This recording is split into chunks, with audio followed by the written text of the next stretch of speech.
다르고 뭐가 같은지를 좀 한번 느껴보면서 한번 해봅시다. 자, 첫 번째라고 하는 요 문장, 정립, 반정립, 종합의 요 변증법 논리 구조를 일컫는 말이다 라고 이렇게 얘기를 하고 있어요.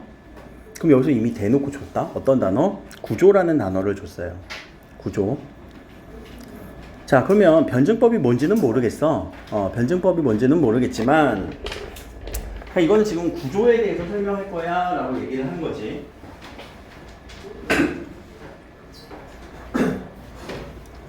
자, 그 구조에 있어서 첫 번째 문장, 철학적 논증을 수행한 인물로는 해겔이 거명된다. 중요한 건 아니니까 그 다음 문장, 자, 변증법은 대등한 위상을 지닌 새 범주의 병렬이 아니라 까지 해서, 자, 이거는 그럼 변증법에 대한 설명이니 아니니? 아니라는 거 여러분들 느꼈죠? 그러면 자, 어떻게 우리가 손을 움직여야 돼요? 이렇게 해서 가로쳐서 일단 날려주세요. 이건 설명 아니니까. 응? 여기 잠깐 수학 여기.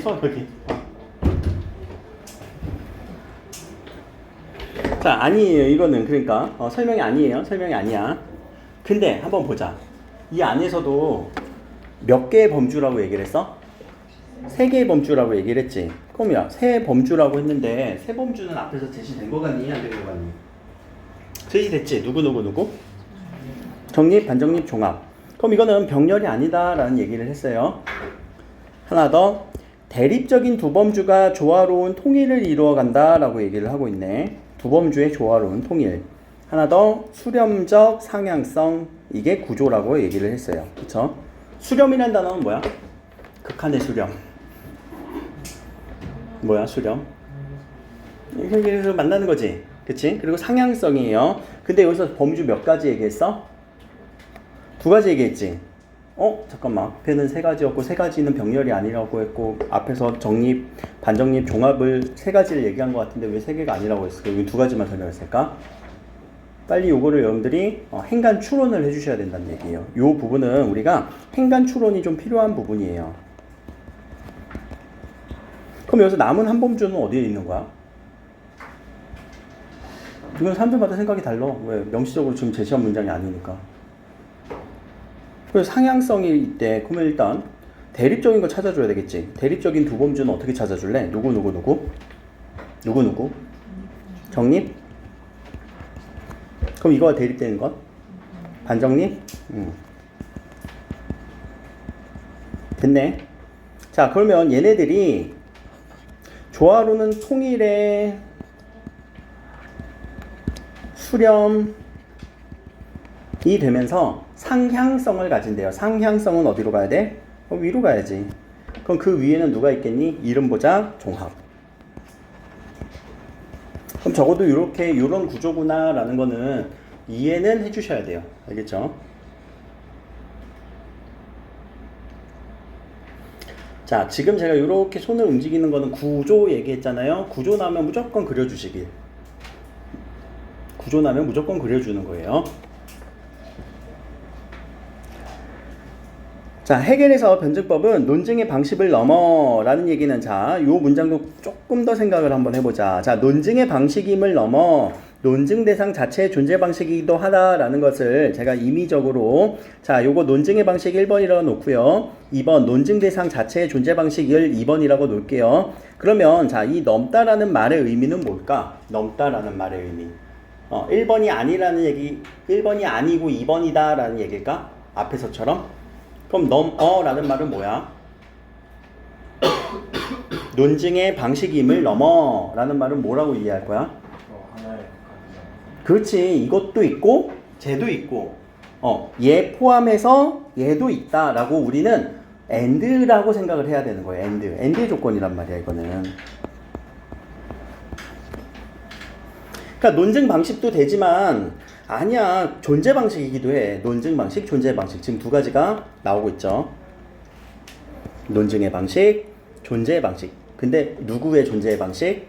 논증 대상 자체의 존재 방식. 제가 이렇게 수업을 하다가 가끔씩 이제 밀착 마크를 하다 보면은 그 단어를 설렁설렁 끊어주는 사람들이 많더라고요. 설렁설렁 끊어준다라는 얘기가 뭐냐면 여러분들 영어에서도 아마 이게 영향이 미칠 것 같은데 구를 파악을 잘 안 해. 구. 자, 지금 여기서 보면 자, 존재의 방식이다라는 이 말에 누가 존재 방식? 누구의 존재 방식? 논증 대상 자체의 존재의 방식이라고 얘기한 거지. 그럼 여기 단어 몇 개 쓰였어? 3개 쓰였단 말이야. 논증 대상 자체. 그럼 얘의 존재 방식이라고 해서 얘의 존재 방식이구나. 여기도 지금 단어 2개 쓰였죠. 그럼 이 단어가 3개 쓰인 얘가 하나의 구고 2개 쓰인 단어가 하나의 구란 말이에요. 누구의 무엇이다. 누구의 무엇이다. 이렇게 우리가 제시한 단어인데 이걸 임의대로 여러분들이 그냥 대상 존재 방식이구나. 혹은 자체 존재 방식이구나. 이렇게 처리하는 경향성이 없지 않아 있더라고요. 제가 이거를 최근에 들어서 이제 이렇게 학생들 독해를 곰곰이 보다가 발견한 혹은 내 눈에 띄는 내용이거든요. 혹시나 여러분들 스스로도 이렇게 읽지는 않나 한번 점검은 해보세요. 그래서 자, 논증도 명사고 대상도 명사고 자체도 명사잖아. 명사는 그냥 하나의 구란 말이에요. 그러니까 얘는 하나의 대상이라고 생각을 해주셔야 된단 말이에요. 알겠죠? 띄어쓰기는 되어 있지만 각각 명사니까 이건 하나의 대상으로 생각을 해주셔야 돼요. 논술하는 사람은 꼭 이거 체크해놔야 돼. 얘들아, 물론 거기서 준단 말이야. 3어절로 쓰세요, 4어절로 쓰세요. 그러나 어떤 대상인지는 명확하게 여러분들이 이런 식으로 묶어서 처리를 해주셔야 된단 말이야. 알겠죠?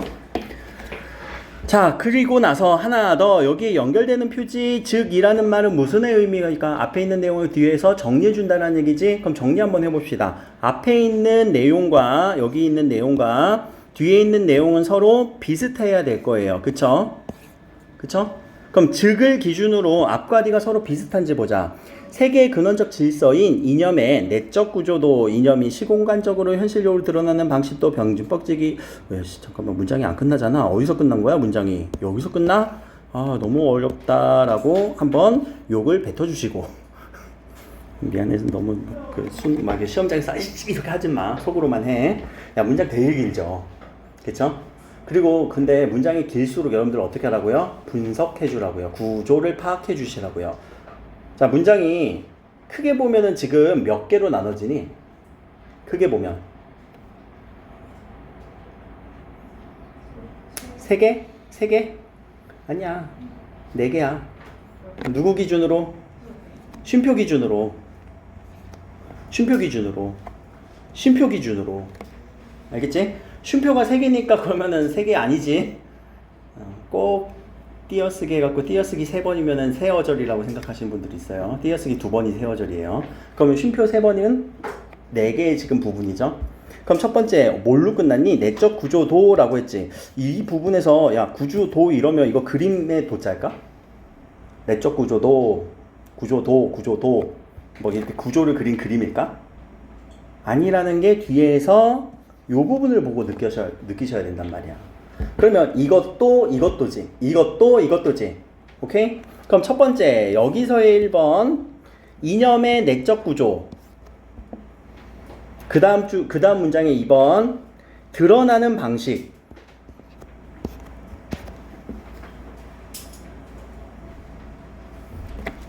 (1도) (2도) 이 말이죠. 변증법입니다.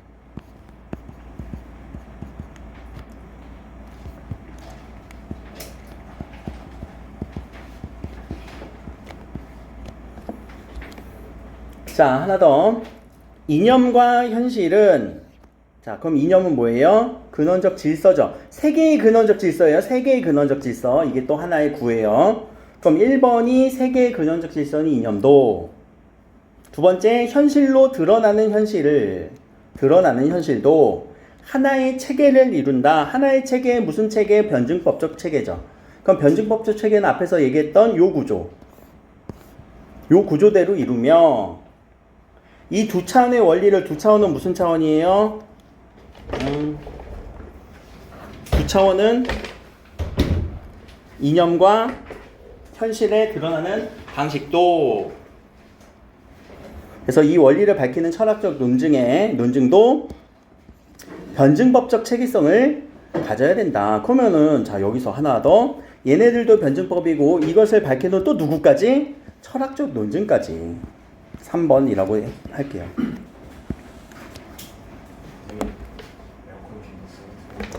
누를 수 있니? 내가 뭘 눌러야 될지 몰라갖고.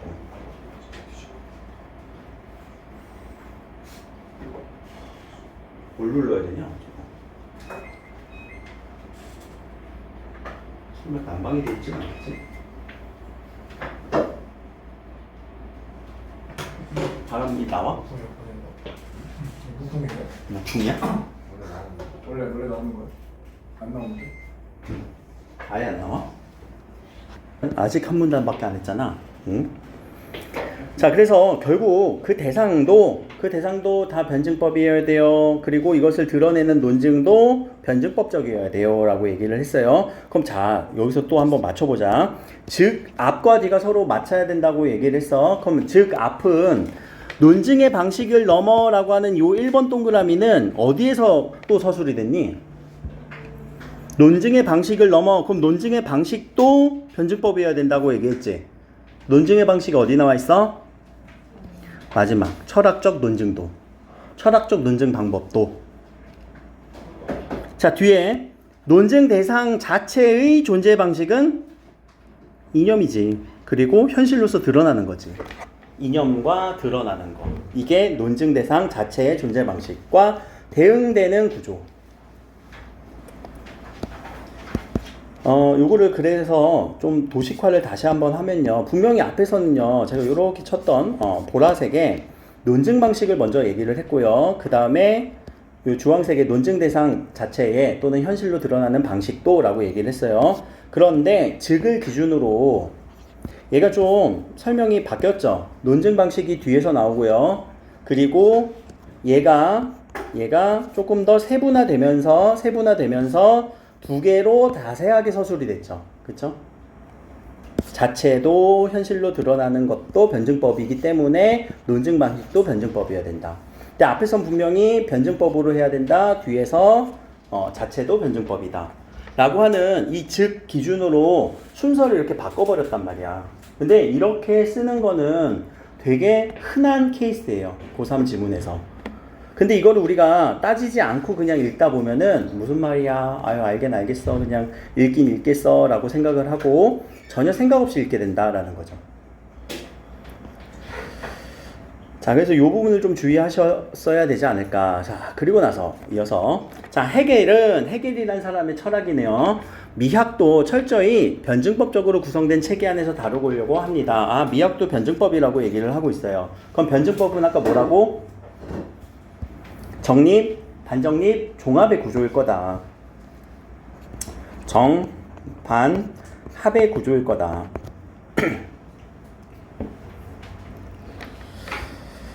정반합 들어봤지? 정반합. 못 들어봤어? 야, 이거 되게 유명한 말인데. 그래서 동방신기 제목, 오, 정반합 이런 노래 제목도 몰라? 자, 나중에 좀 더 뭐 이렇게 추가적으로 얘기를 할게요. 뒤에서 말미에. 자, 그에게서 미학의 대상인 예술은, 자, 여기도 이제 문장을 한번 읽어보자. 예술은 종교 철학과 마찬가지로 절대정신의 한 형태이다.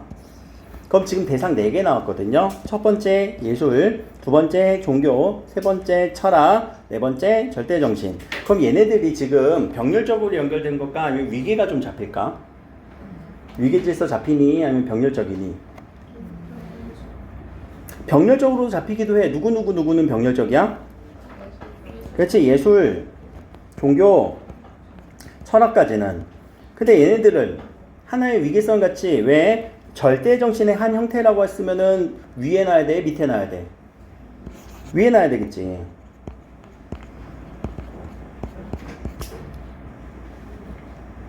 그럼 절대정신의 하나의 형태로 예술, 절대정신의 하나의 형태로 종교, 절대정신의 하나의 형태로 철학 이렇게 나온다는 얘기잖아요. 그쵸?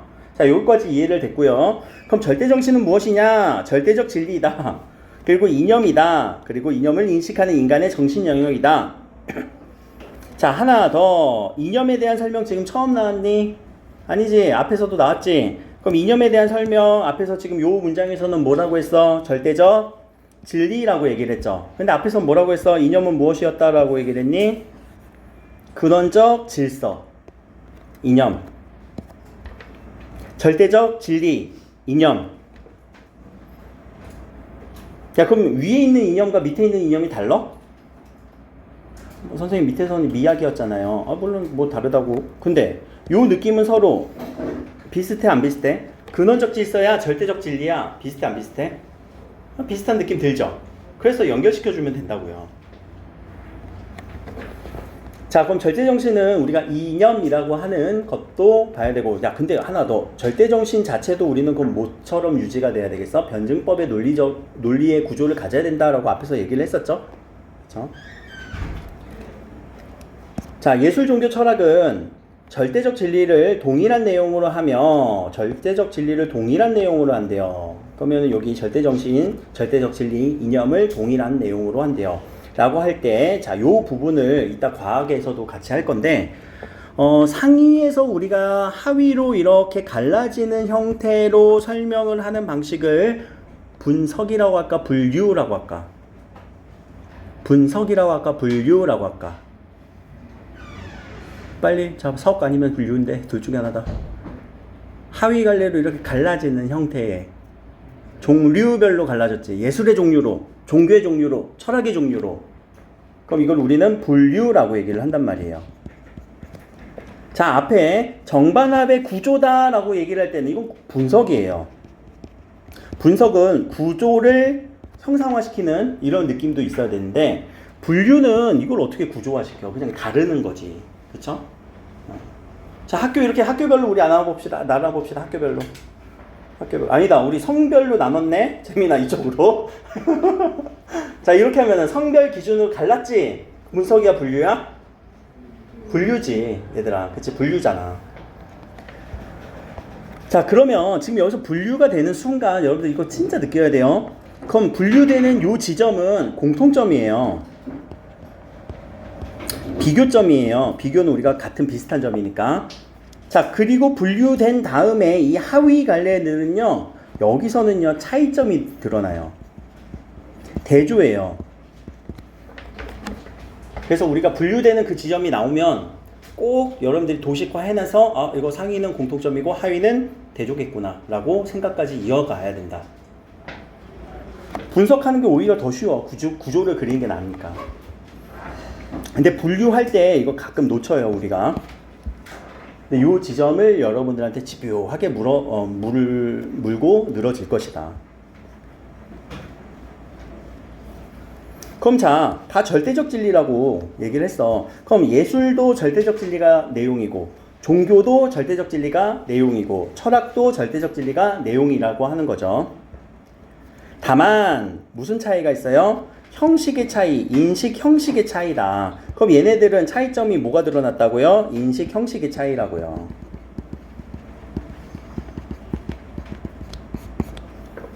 지금 한동안은 이렇게 계속 쓰는 이유가요. 여러분들, 아, 요 부분을 이렇게 정리를 해야 되는구나, 이렇게 머릿속으로 딱 담아내야 되는구나를 명시적으로 보여주려고 쓰는 거란 말이에요. 이게 익숙해지면 그냥 체크만 해도 괜찮아. 여러분들만의 표시로 체크하면 돼. 자, 절대정신의 세 형식에 각각 대응하는 형식은 무슨 형식? 인식하는 형식이에요. 그치? 인식하는 형식은 직관, 표상, 사유입니다. 세 가지네. 그럼 얘네들도 지금 세 가지인 것 같아요. 그리고 이 세 가지가 서로 인식 형식으로 얘기를 했고, 그 인식 형식은 직관, 표상, 사유입니다. 자, 직관은 얘기를 했고, 표상은 무엇이다 얘기를 했고, 사유는 무엇이다 얘기를 했네요. 무엇은 무엇이다, 무엇은 무엇이다, 무엇은 무엇이다. 개념 정리. 첫 번째, 직관이란 단어는 어디가 핵심어니? 물질적 대상을 감각적으로 지각하는 지성이고, 뭐 다 중요한 것 같긴 한데, 자, 여기서도 세 가지에 대한 설명을 다 한다라고 우리가 느꼈었잖아요. 직관, 표상, 사유에서.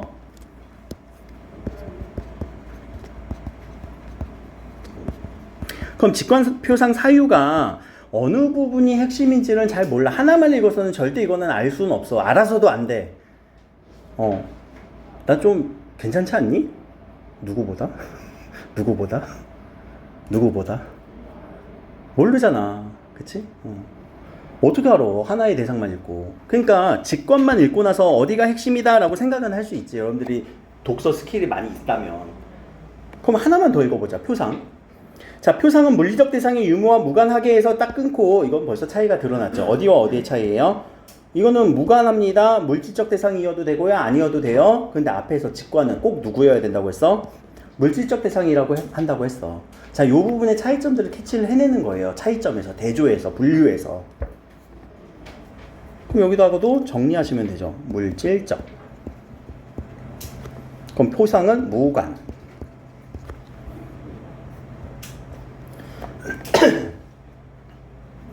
자, 무관하게. 그럼 무관하게라는 건 관계 없어. 날려버리는 문장이잖아. 내면에서 심상을 떠올립니다. 심상을 떠올린다. 그럼 앞에서는 뭐라고 했는데? 감각적으로 지각한대요. 여기는 내면의 심상이다. 내면의 심상이다. 감각적으로 지각한다. 내면의 심상이다. 그렇죠? 감각, 지각, 내면, 심상.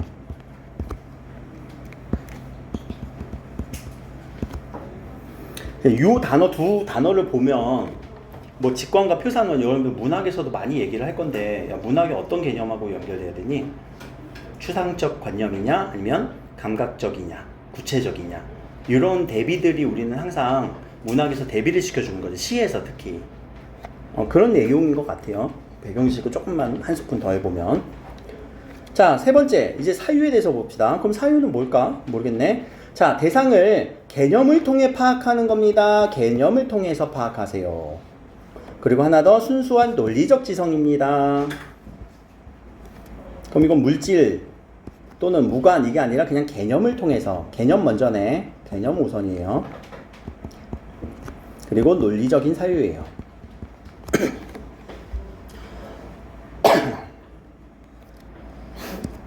개념이란 단어 저번 시간에 설명했죠.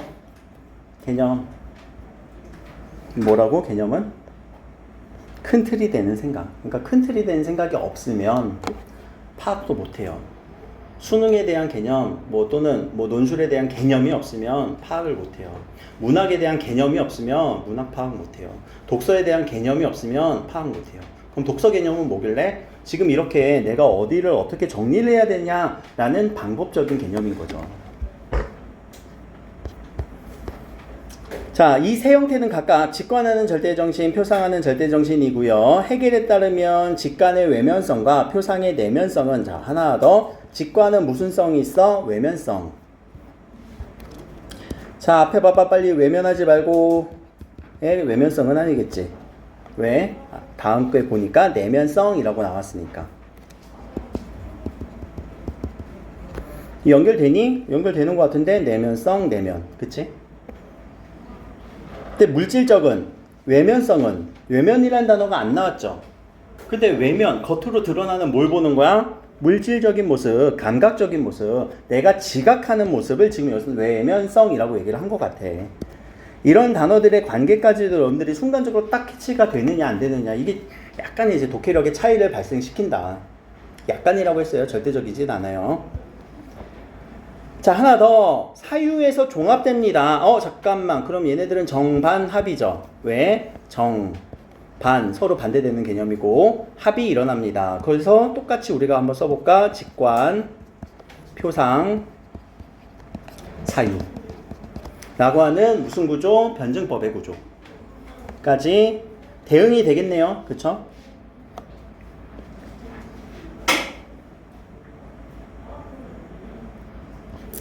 자, 이에 맞춰 예술의 객관성과 종교의 주관성은 철학에서 종합됩니다. 아, 예술의 객관성, 예술, 이거 예술이네. 종교, 철학. 근데 하나의 얘기를 더 썼어요. 예술은 뭐라고 했어요? 객관성이라고 했어요. 종교는 주관성이라고 했어요. 또 이건 왜 이렇게 얘기를 한 거야? 왜 객관성, 주관성을 얘기한 거야? 나 객관적으로 감각되니까, 외면적으로 드러나니까. 주관성은요? 주관은 뭐니? 주관은 그냥 내가 기준이죠. 내 생각이죠. 내 내면에 있는 거니까. 내 심상에 있는 거니까. 자, 그래서 이런 식으로 글자를 대응시켜 주는 게 이 지문의 어떤 핵심이기도 해요. 설명 대상이 크게 보면 지금 두 가지가 나온 거거든. 크게 보면 두 가지. 어디? 미학에 대한, 사유, 직관, 표상에 대한 하나, 그리고 예술, 종교, 철학에 대한 둘. 근데 더 크게 보면 세 가지지. 왜? 정반합의 구조까지 하면. 그러니까 지금 설명 대상이 세 개구나. 그 세 개는 서로가 대응이 되는구나. 라는 것까지도 이해하고 빨리 캐치하는 게 독해력이기도 한단 말이에요. 근데 그런 것들은 여러분들 처음에 이런 식으로 구조를 잡고 들어갔느냐, 정반합의 구조를 잡고 들어갔느냐, 못 잡고 들어갔느냐에 따라서 혼란이 가중될 수도 있어요. 그래서 항상 구조라고 나오는 순간 정리하셔야 된다고요. 구조를. 알겠죠? 자, 이어서 형식 간의 차이로, 아까 형식 간의 차이는 뭐였어? 객관, 표상, 사유였죠? 인식 수준에는 중대한 차이가 발생합니다. 해결에서 절대정신인 내용인 절대적 진리는, 자, 절대정신의 내용이에요? 절대적 진리예요? 그럼 얘를 아까 두 글자 다른 말로 뭘로 바꿨니? 절대적 진리는. 그렇지, 이념이라는 단어가 떠오르면 좋고, 안 떠오르면 엄청 또 이제 또 와리가리 많이 해야지. 왔다 갔다 일 많이 해야지. 근데 이런 식으로 말을 많이 바꿀 거란 말이야. 많이 바꿔요. 자, 본질적으로 논리적이고 이성적인 겁니다. 뭐가요? 본질적이고 논리적이고 이성적인 거래요. 이념은요. 그럼 논리적이고 이성적인 건 아까 뭐였어? 뭐 사유에 해당하는 이런 느낌이네. 논리적이라고 얘기를 한 거니까 비슷한 느낌이 있네. 자, 이러한 내용을 예술은 직관하고 종교는 표상하며 철학은 사유하기에 서로 대응되죠. 정반합의 구조를 그대로 대응시키고 있죠. 그래서 단계적 등급이 매겨집니다. 아, 등급을 매기겠대. 자, 그래서 즉 예술은 초보 단계입니다. 종교는 성장 단계입니다. 철학은 완숙 단계입니다. 라고 얘기를 했어요. 자, 그렇다고 우리가 등급을 이렇게 위로 매기면 안 됩니다. 어떤 구조로 매겨야 돼요? 정반합의 구조로. 알겠죠? 철학. 아니, 미안해. 예술. 종교. 철학. 단, 순서는 초보 단계, 성숙 단계, 그리고 완숙 단계. 이렇게 매겨야 돼요. 자, 이에 따라 예술, 종교, 철학 순회 진행에서 명실상부한 절대정신은 최고 지성에 의거하는 것, 즉 철학밖에 없습니다.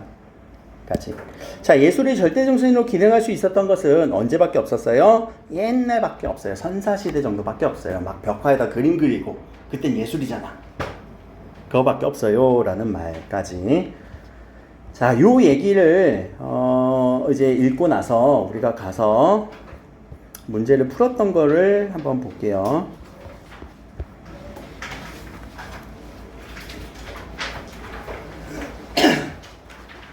제가 이거 절대 미리 풀지 말라고 했었죠? 기억나니? 미리 풀어오지 말라고? 아니야? 수요일 아니면 목요일에 풀라고 했던 거 기억나? 그래? 풀었던 기억이 살아나야 돼. 살아있어야 돼.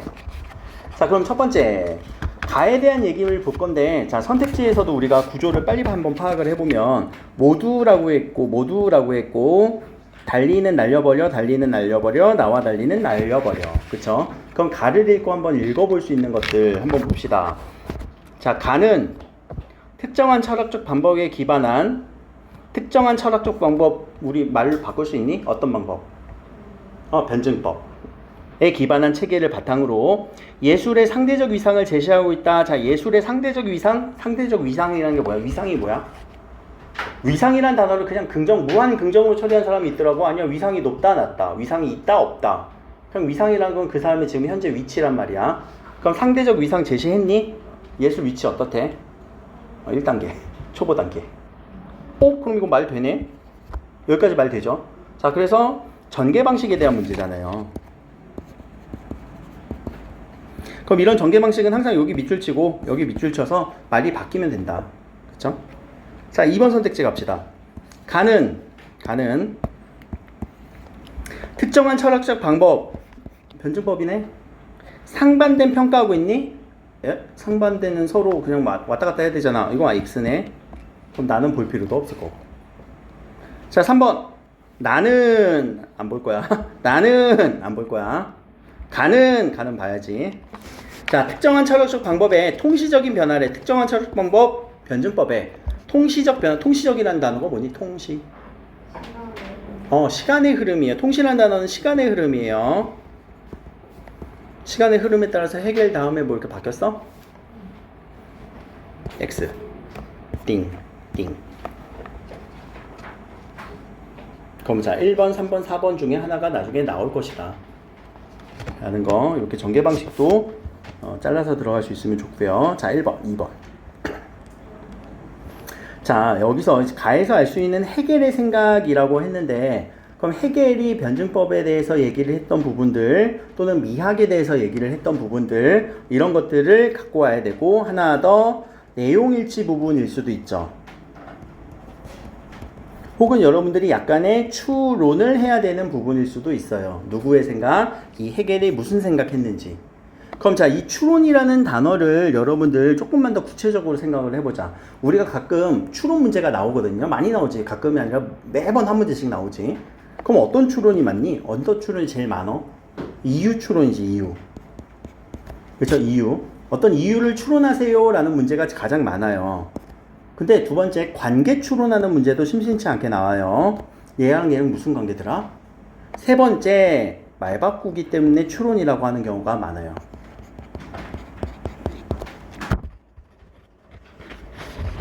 그래서 이런 문제를 우리는 이해 문제라고도 얘기를 해요. 해겔에 대한 생각을 이해한 것으로 이런 식으로도 설명이 될 수도 있어요. 발문에서. 제가 항상 발문 정확하게 읽고 이 발문을 통해서 바로 문제 유형 파악하라는 얘기가 그런 얘기예요. 자, 적절하지 않은 거네요. 그럼 적절하지 않은 것을 생각을 해보자. 자, 인식 내용의 동일성과 인식 형식의 상이성이 동재한다. 상이라는 단어가 뭐야? 이상해지? 달러. 상이하다. 서로 다르다. 동일해. 같다. 인식 내용은 뭔데? 절대 내용. 형식은 뭔데? 직관, 표상, 사유. 맞네요. 그럼 지워주시고. 자, 그래서 여기에 대한 대상, 인식 내용의 동일성이라는 이 말을 그대로 여러분들이 다른 말로 바꿔줄 수 있어야 된단 말이야. 뭐가 동일한데? 절대정신. 그럼 형식의 상이성은 뭔데? 그 세 가지. 이렇게 말을 바꿔줄 수 있어야 된단 말이에요. 이게 이해 문제를 정확하게 풀어내는 거예요. 그냥 느낌적인 느낌으로 풀지 마시고. 그래서 당분간 이렇게 정리하면 그게 보일 거란 말이야. 뭐가 동일했어? 절대정신 동일했어. 그치? 뿅. 절대정신 동일했어. 뭐가 달랐어? 인식 형식이 달랐어. 이렇게 나오잖아. 그쵸? 항상 그 분류하는 지점 꼭 정리 잘 해놓으셔야 된다라는 얘기고요. 자, 2번. 세계의 근원적 질서와 시공간적 현실은 하나의 변증법 체계를 이룬다. 동일한 변증법 체계라고 얘기를 했죠. 근원적 질서는 뭐예요? 이념, 절대정신. 시공간적 현실에 나타나는 거죠. 그치? 지워주시고. 자, 절대정신의 세 가지 형태는 지성의 세 가지 형식이 인식하는 대상이다. 말이 조금 어렵네. 정확하게 파악해볼까? 절대정신의 세 가지 형태는 까지가 하나의 구. 지성의 세 가지 형식이 인식하는 대상이다. 그럼 절대정신의 세 가지 형태는 누구? 절대정신의 세 가지 형태. 지문에서 뭐가 나왔어? 예? 절대정신 세 가지 형태인데? 절대정신의 세 가지 형태인데? 형식이 아니라? 그래, 이거는 예술, 종교, 철학이잖아. 앞부분 예술, 종교, 철학이에요. 뒷부분요. 지성의 세 가지 형식이에요. 지성의 세 가지 형식? 이건 무슨 정신, 뭐 하는 정신, 뭐 하는 절대정신, 뭐 하는 절대정신 이런 거 아니야?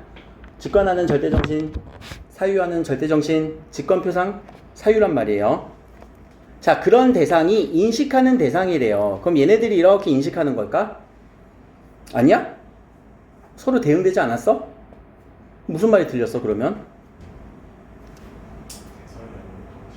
그래, 이거 인식하는 대상이 아니라 하나 더 앞에서 뭐라고 얘기를 했는지 찾아보자.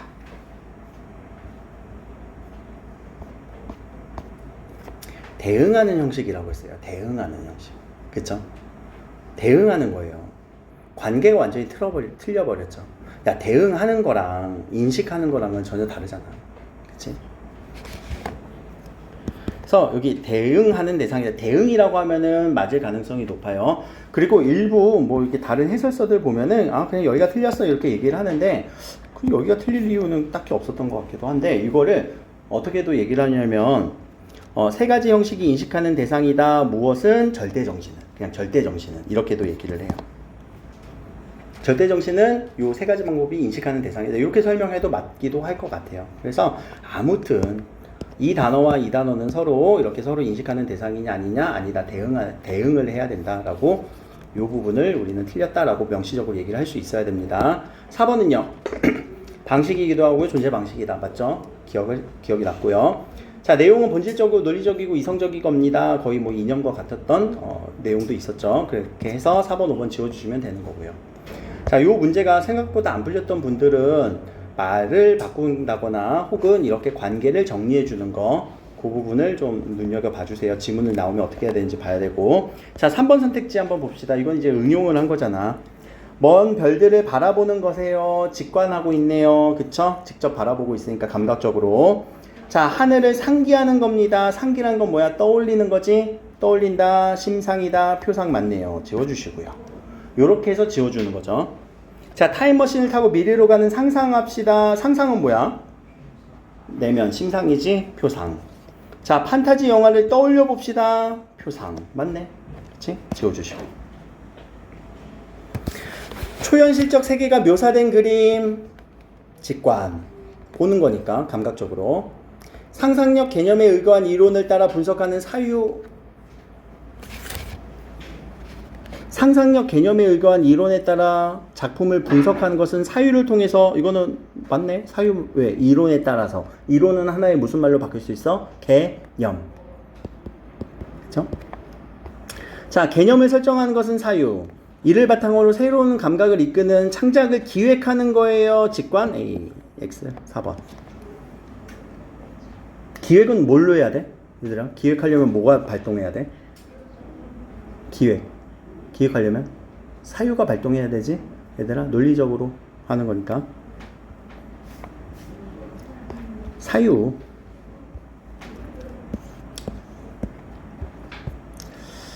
자, 여기까지가 이제 내용이었고, 자, 여기 어휘 지문이 있어요. 하나 지녀야 된다, 가르친다.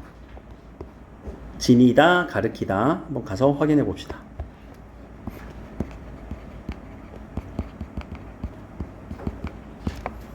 자, 지니다랑 소지하다랑 요 글자만 잘라서 보면은 비슷한 것 같죠? 그렇죠? 지녀야 돼, 잘 소지해 라고 하잖아. 근데 항상 이 어휘 문제가, 자, 고유어의 문제와 한자어의 문제로 이건 유의어의 관계이단 말이에요. 자, 하나 더 제가 꼭 생각하라는 거 있었죠. 뭘 생각해야 돼요? 속성. 앞에서, 자, 소지라는 단어는 우리가 언제 쓰니? 잘 소지해. 물건이지. 앞에서 지니다 라는 것도 그 물건을 지니는 것도 맞죠? 근데 뭘 지녀야 된다라고 얘기를 했어? 체계성은 물건이야? 변증법적 체계성은 그러면 얘들아 구체적인 대상이야? 아니면 추상적인 대상이야?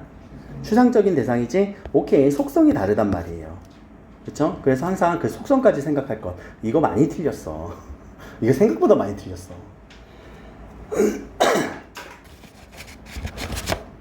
자, 그래서 그런 부분들로 여러분들 생각을 하시고, 자, 가르키다, 포착하다, 이거는 다르다라는 건 알지? 포착이라는 건 캐치하는 거니까. 그렇게 해서 2개 지워주셔야 됩니다. 까지.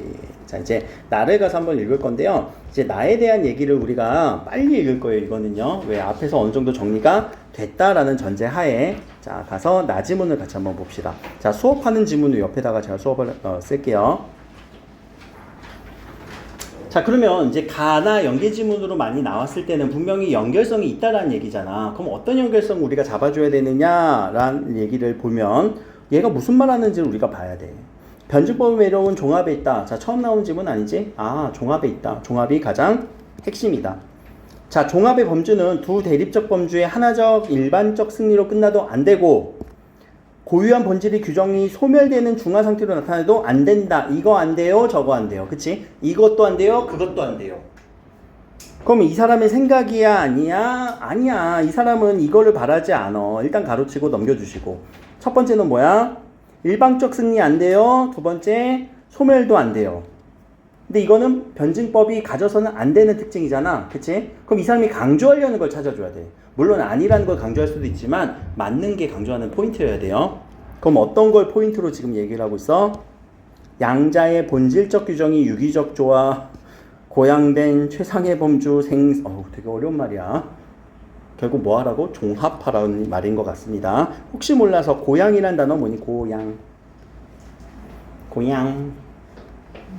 고양. 고양. 고양. 잘 몰라? 높아지다. 고자가 높여져요. 양자가 복돋다. 그래서 높게 만들다. 알겠죠? 높게 만드는 거예요. 질적으로 높게 만들어야 된다고. 몰라도 괜찮아. 얘들아. 최상이라는 단어는 알잖아. 여기서는 그렇게 처리가 됐었을 거예요. 그리고 생성됐을 거란 말이에요. 그럼 얘도 지금 정반합 얘기를 한 것 같은데, 이제 하나의 대상, 두 개의 대상, 그리고 하나의 고양된 대상 합. 이렇게 정반합. 자, 그래서 그러면 자 여기서는 뭐 이거 긍정해주는 말인 것 같아요. 그렇지? 그리고 얘네들에 대한 특징이 사라져서도 안 돼. 한쪽의 일방적인 승리가 돼서도 안 돼. 자, 해겔이 강조한 변증법의 탁월성도 이거였어. 그래, 해겔 잘했어 라고 칭찬해주고 있네. 자, 그러기에 변증법의 원칙에 최적화된 엄밀하고도 정합적인 한문 체계는 조탁하는 것이 바로 그의 철학적 기획이 아니었던가 라는 서리법. 아무튼 그 기획이었다. 자, 조탁이라는 말 아니? 조탁하다? 정합적인 한문이다 라는 단어 아니? 잘 모르겠어? 그럼 아무튼 변증법 원칙에 최적화됐대요. 엄밀하게 만들어졌대요. 그런 기획이었대요. 아는 단어로만 정리. 그래서 해겔은 그래 이런 기획을 하려고 했었어. 아주 최고의 기획을 하려고 했었어. 자, 근데 여기서 심상치 않습니다. 뭐라고요? 그런데. 자, 그런데는 항상 내용이 전환되는 표지라고 얘기를 했어요. 어디로 튈지 몰라요. 더 상세하게 들어갈 수도 있고요. 아니면 아예 다른 내용으로 튈 수도 있고요. 반대되는 내용이 와서 붙을 수도 있습니다. 자, 그가 내놓은 성과물들은 과연 어떤 기획을 흠결도 없이 완수한 것으로 평가될 수 있을까? 라는 질문을 던지고 나서 대답이 중요하겠네. 미학에 관해서는 그렇다라는 답변은 쉽지 않을 것이다. 아니라고. 미학에서 잘못 얘기했다고. 그럼 앞에서 미학 뭐라고 얘기했는데? 뭐 얘기했던 것 같아. 미학 안에서. 그치? 예술, 뭐 종교 이런 식으로 해서. 자, 지성의 형식을 직관 사유, 표상 사유순으로 구성하고 이에 맞춰 절대정신을 예술, 종교, 철학순으로 편성한 전략은 외관상으로는 변증법 모델에 따른 전형적인 구성으로 보인다까지 끊고, 이거 겉으로 보기에는 맞다 틀리다? 맞다. 맞다. 이게 잭틀리하다. 겉으로 보기엔 틀린 거 없다. 변증법 모델 그대로 대응된다. 어떤 말로 바꿔도 괜찮다고요. 여러분들이 그 인식하는 어떤 단어가 나와도 괜찮아요. 툭 튀어나와도 괜찮아요. 자, 근데 어디가 중요하니까? 여기가. 그러나 실질적 내용을 한번 보자. 살펴보니까 직관에서 사유까지 이르는 과정. 그럼 잠깐만, 중간에 뭐가 빠졌어? 직관에서 표상이 빠졌지? 그럼 직관 갔다가 표상 갔다가 그래 나중에 사유로 가겠네.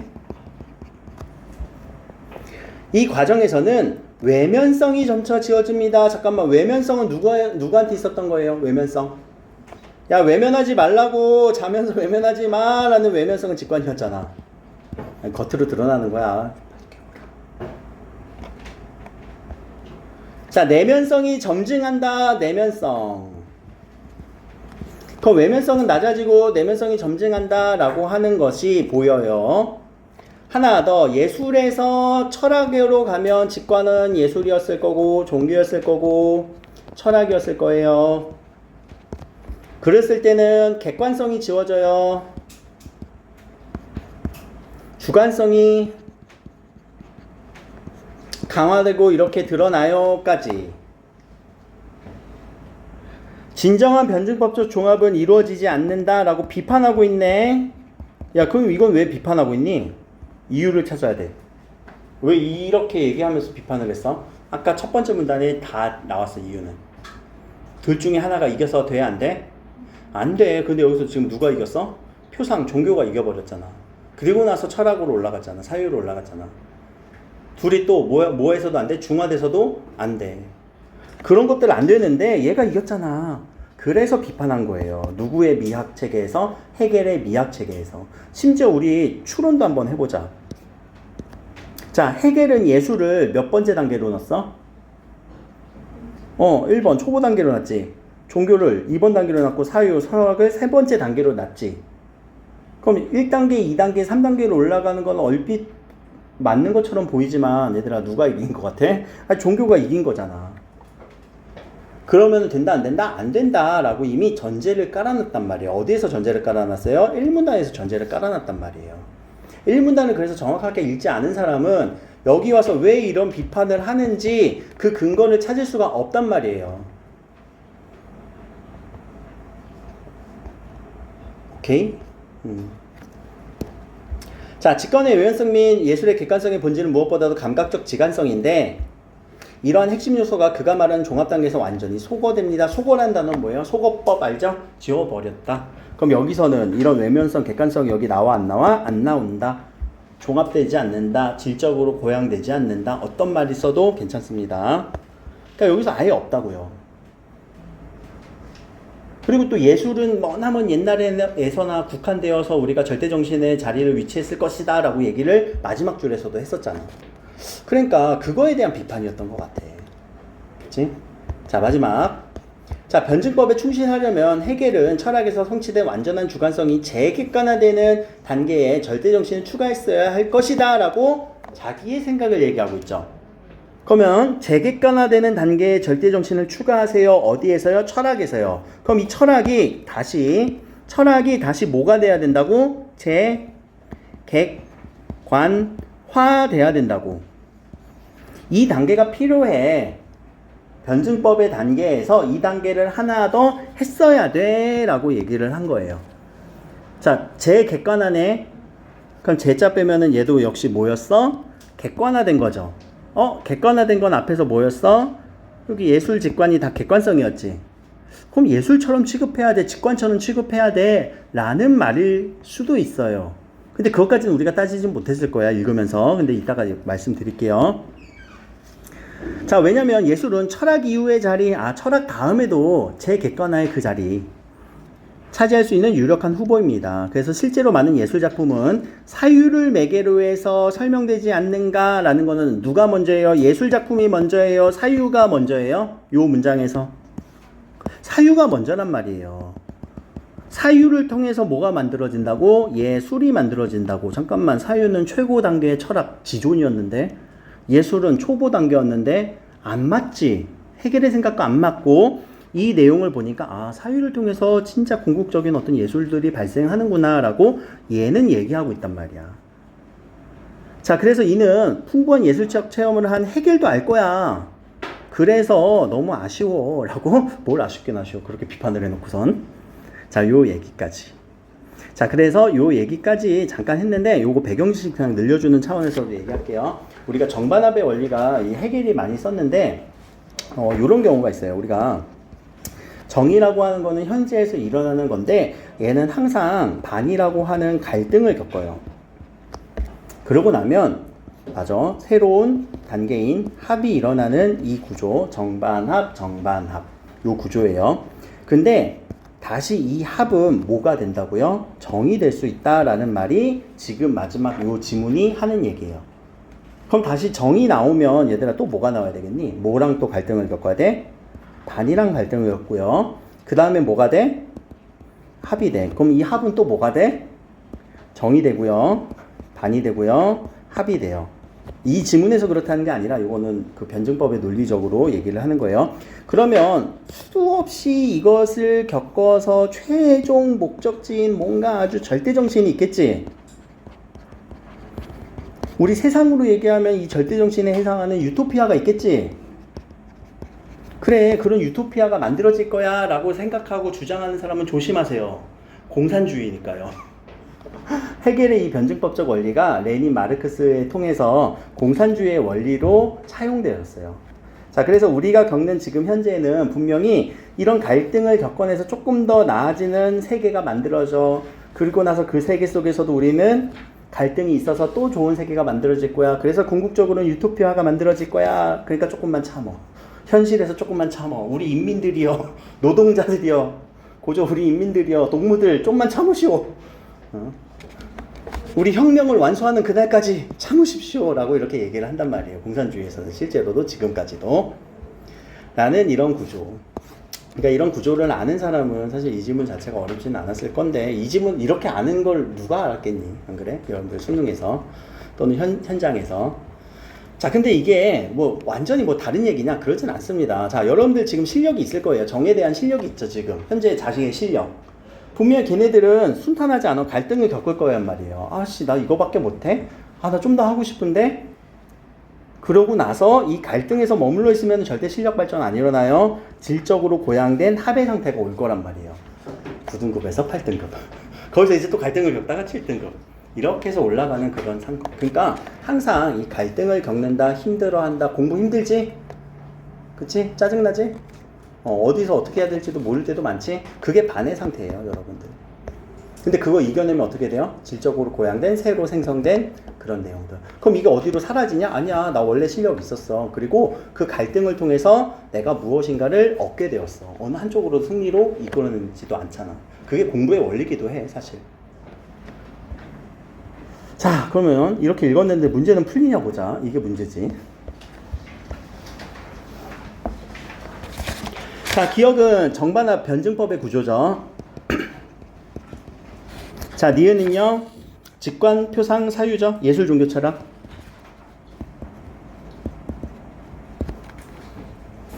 자, 요런 내용입니다. 예술, 종교, 철학. 직관, 표상, 사유. 자, 이것을 분석 강고로 적절하지 않은 것을 찾아주세요 라고 얘기를 했습니다. 그럼 첫 번째, 기억과 니은 모두에서 가르치고 달리부터 해서 선택지 정확하게 우리 파악해 주시려고 하시고요. 자, 기억과 니은 모두 첫 번째와 두 번째 범주는 서로 대립한다. 맞니? 정반, 예술, 종합, 그쵸, 종교.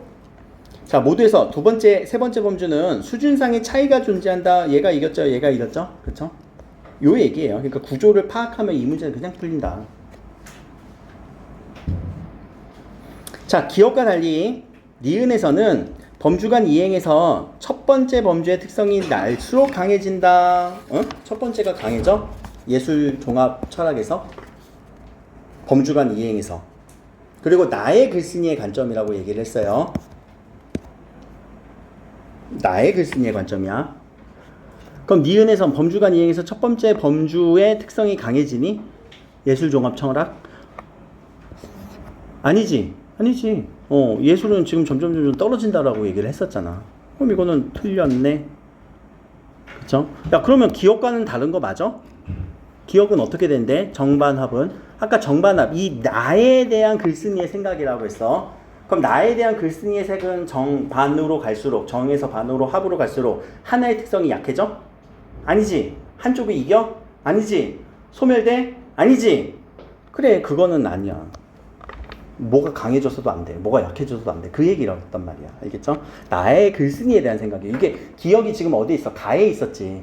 그러니까 우리는 가로 착각을 할 수 있는데 발문에서 명확하게 나의 글쓴이라고 얘기를 했어요. 그래서 답은 3번이었다. 틀렸니? 맞았니? 다 맞았어? 자, 봐봐. 기억에서는 세 번째 범주에서 첫 번째와 두 번째 범주의 조화로운 통일이 일어나야 돼요. 맞네요. 그럼 나와는 다른 거 맞아? 니은과 다른 거 맞아? 누구의 생각? 글쓴이의 생각이었다고. 글쓴이는 이거 통일 안 일어났다고 얘기를 했잖아. 비판했잖아. 그 생각이에요. 알겠죠? 자, 기억에서는 수렴적 상향성이 드러났죠. 근데 니은에서도 아니야. 이미 예술은 다 갖다 버렸잖아. 라고 하는 거에 대한 어떤 비판적 근거까지 우리가 생각해 주라는 얘기고. 자, 요 부분이 이제 마지막 지문, 마지막 부분이 되게 핵심이었는데, 자, 해겔이 이렇게 얘기를 했고요. 그럼 나의 글쓴이가 이 사람의 말을 평가할 거예요. 뭐라고 평가하는지 한번 보자. 근데 보기에서 정말 중요한 부분이 있었죠. 자, 이 두 천재 작가들도 뭐를 통해서 뭐가 이루어졌다고? 지성적 통찰을 통해서 예술로 승화가 됐어. 누가 먼저라고요? 이렇게 먼저라고요. 그럼 해겔인데 해겔이 잘못 얘기한 걸까? 아니, 이거는 구성을 한 거잖아, 이렇게. 근데 아까가 우리 요런 구조 있었잖아. 지성을 통해서 예술이 만들어졌다. 지성을 통해서 예술이 만들어졌다. 라는 이 말을 그대로 갖고 왔어요.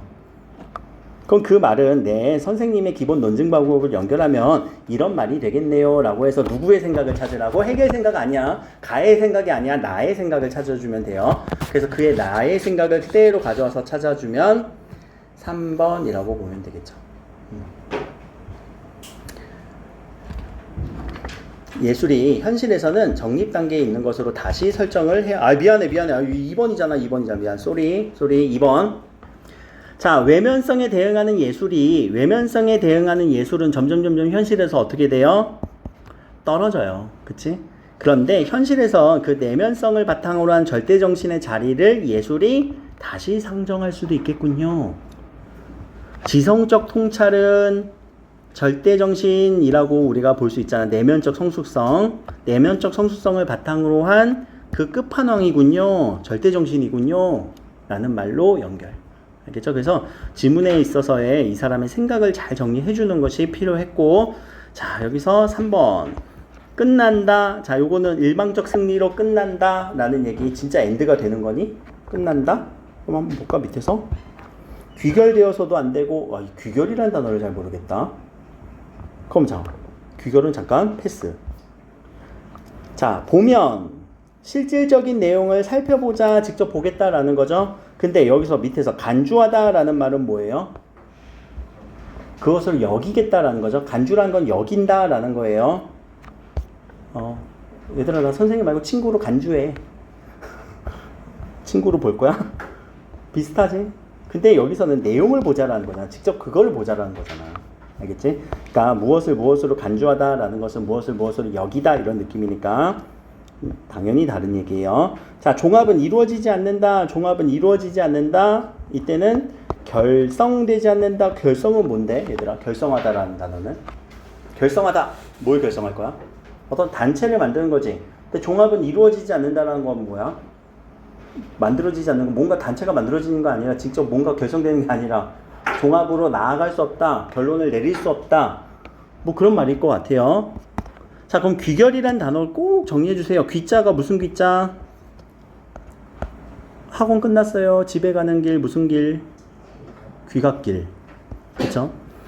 고향으로 돌아가요. 귀향. 그럼 귀자는 무슨 의미? 돌아가다. 결자는요? 결론, 결과. 그쵸? 그래서 귀결. 요 귀자가 친구가 있죠? 귀납법. 연역 귀납 헷갈리는 사람은 한 놈만 패. 귀납으로 패. 알겠지? 귀납이란 단어는 어디로 돌아가는 거야? 납. 납은 뭔가요? 수에립의 붕탄지 산풀 아니야. 그 납 아니야. 이게 증명하다 납자예요. 결과 납자예요. 우리가 납세 고지서 이런 거 있잖아. 그치? 그때 납자예요. 증명한 거야. 세금 냈음을 납부했다. 그럼 증명하는 거란 말이에요. 뭐를 통해서? 각각의 사례를 통해서. 1번 사례, 2번 사례, 3번 사례, 4번 사례, 5번 사례를 통해서 어떤 결과값으로 돌아가는 거야? 하나의 결과값. 이게 귀납의 방법이다. 그래서 귀납 확실하게 알고 있어야 됩니다. 자, 여기까지에 대한 내용은 여러분들이 한번 가셔서 이거 이렇게 정리하고 구조 잡으면서 문장이 좀 어려울 때는 잘라서 분석을 해야 되는구나 라고 꼭 생각을 해주시고, 뒤에 가서 비타민 요거보다 과학지문에 요 28페이지가 있거든요. 28페이지. 저랑은 29페이지에서 얘기를 할 거고, 30페이지는 저랑 이제 수업을 같이 할 거고, 요 28페이지에 대한 내용을 쉬는 시간 포함해서 제가 30분에 시작을 할게요. 30분에 조시계로 7시 30분에 시작을 할 테니까 그때까지 이 질문 한번 가볍게 읽고 풀어주세요. 못 풀겠다 싶으면 그냥 냅둬 버려도 괜찮아. 근데 읽으면서 풀고 쉬는 시간까지 포함해서 7시 30분에 수업을 하도록 할게요.